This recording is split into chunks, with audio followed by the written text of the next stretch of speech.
Alam niyo ba, si Bruce Lee ay na-involved sa isang road rage. Na muntik ng away sa highway. Diba? Bakit kamo? Ito po yung nasa taong around 1970 sa pagkabasa natin, pagkapanood natin kay Randy Wong. Galing po ito kay Randy Wong. Acknowledge ko lang ho, disclaimer po. Kay Randy Wong po galing to, itong kwento na to, na road rage ni Bruce Lee kay Randy Wong. Ayan, siya po isang family friend nila Bruce Lee. Okay, na nasa Amerika si Bruce Lee. Si Randy Wong ay sinabi niya ito. Kwento niya to na minsan, isang araw pala, nagda-drive si Bruce Lee sa highway o sa freeway na kasama niya ang kanyang ina at kapatid na si Phoebe Lee. Kasi sila ay galing Hong Kong at kararating lang nila sa Amerika. At si Bruce Lee yung nagda-drive ng kotse, okay? At nasa freeway sila. Bigla hong habang nagda-drive si Bruce Lee, ito nakakatawa doon. Sa likod ni Bruce Lee ay isa ring kotse na nagmamadali. Ay, freeway yan. Sa gitna siya, mabilisan niya, pero merong nagtitail sa kanya na nagmamadali rin, di ba? Napansin ni Bruce Lee na papadikit sa kanyang likod. Nakikita niya sa sa salamin. Okay? Na nakikita niya yung padikit yung kotse na to sa likod niya at nagmamadali. 'Di ba? Na nakabuntot sa kanya. Highway 'yon. Syempre mabilis ang takbo. Ang inaalala ni Bruce Lee, syempre ang kanyang ina at ang kanyang kapatid. Yan, ang kanyang kapatid na si Phoebe Lee. Baka anong mangyari?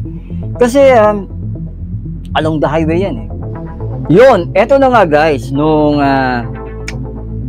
napansin ni Bruce Lee, dikit na dikit sa kanya yung kotse sa likod, inaalala niya yung kanyang ina at kapatid. Diba? Baka masaktan, ano mangyari, di maganda.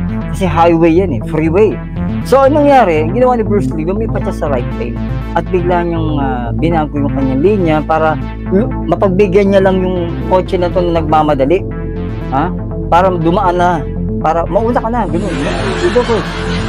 Tapos, pagdaan ng kotse sa tapat ni Bruce Lee, nakita ni Bruce Lee yung lalaki na nag-sign ng hindi magandang finger. Nung lumampas konti yung lalaki, nagalit si Bruce Lee, nag-fume sa galit si Bruce Lee. Yung ginawa niya, hinabol niya, binilisan yung pag-drive ng kotse, hinabol niya yung lalaki. At pagtapat naman ni Bruce Lee dun sa kotse ng lalaki, nang naabutan niya, sumigaw siyang pull over! Pull over! Pull over, pinahinto niya sa gilid yung lalaki. Paghinto naman yung lalaki sa gilid, bumaba kagad si Bruce Lee ng kotse at pinuntahan yung kotse ng lalaki, kinudok yung kanyang window at binaba ng lalaki yung window ng kotse niya sa driver's seat. Pero hindi pa man yun natatapos sa pagbaba ng salamin. Guys, yung ginawa ni Bruce Lee ay hinablot niya yung kwelyo ng lalaki o polo. Biglaan niyang hinatak palabas ng kotse at dinarag niya pababa sa kotse at doon sa may semento. Pagkababa ni Bruce Lee doon sa lalaki sa semento, along the highway to, sa gilid to guys biglang pumorma si Bruce Lee ng ganun, bibigyan niya ng leksyon yung lalaki. Biglang sumigaw yung kanyang ina at kapatid. Sumigaw yung kapatid niya na, "Hey Bruce, stop it! Stop! Stop! In the name of love. Stop!" Sabi ganun ng kapatid ni Bruce Lee. Nag-hysterical itong nanay niya at kapatid niya, nagpanik kasi nakita nila nasasaktan ni Bruce Lee yung lalaki. So sumigaw yung kapatid niya ng, "Stop! What are you doing?" Sabi nga nun. Eto, biglang huminto si Bruce Lee. Nung narinig niya yung boses ng kanyang kapatid at narinig niya yung boses ng kanyang ina, at sinabi lang niya dun sa lalaki, eto, "Pasalamat ka, ina ko yun at kapatid. Kung hindi, tay ka. Pasalamat ka at nailigtas ka nila." Niligtas daw, sabi ni Bruce Lee, ng kapatid niya at ina niya yung lalaki dahil sumigaw siya at pinahinto siya. At iniwan na lang ni Bruce Lee yung lalaki doon, pumunta niya sa kotse niya. Pagdating sa kotse niya, hindi pa man nakapasok, sumagot, kinausap siya ni Phoebe Lee at sabi sa kanya ni Phoebe Lee, this is according to Randy Wong, "What are you doing? You almost killed the guy. What's wrong?" Sumagot si Bruce Lee na ganito, "He gave me a sign, finger sign that is not good." Sabi naman ni Shannon Lee ni Phoebe Lee ni Phoebe Lee, yung kapatid ni Bruce Lee, sabi niya, "All he did was give you a hand gesture, a finger, and then you almost kill the guy, and you get mad, you run to the guy, and then you almost kill the guy. Sagot naman ni Bruce Lee sa kanya, you don't know what's the meaning of that finger here in America. That's not good. That's bad sign, sabi nga ni Bruce Lee. Hindi magandang ano yon, senyales yung binigay ng lalaki sa kanya, kaya nagalit si Bruce Lee, sinabi niya. Hindi magandang sign yun, yung finger na yun dito sa Amerika, sabi niya.